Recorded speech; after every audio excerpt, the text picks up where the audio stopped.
Mitsubishi најави нов кросовер за европскиот пазар кој ќе биде наречен Grandis. Како претходно другите новитети на марката, и тоа е препакуван Рено, овој пат хибридниот Симбиоз.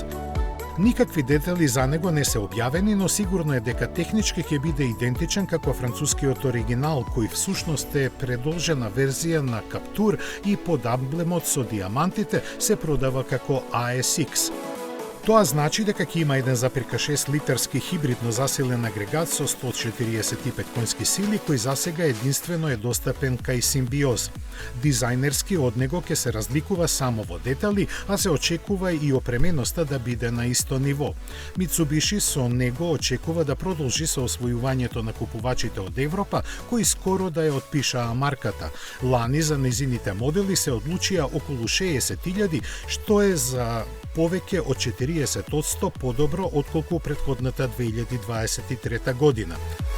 Радувањето сепак е кисело, бидејќи компанијата во 2019-та, пред обелоденувањето на одлуката да се повлече од европскиот пазар, продаде преку 170.000 возила.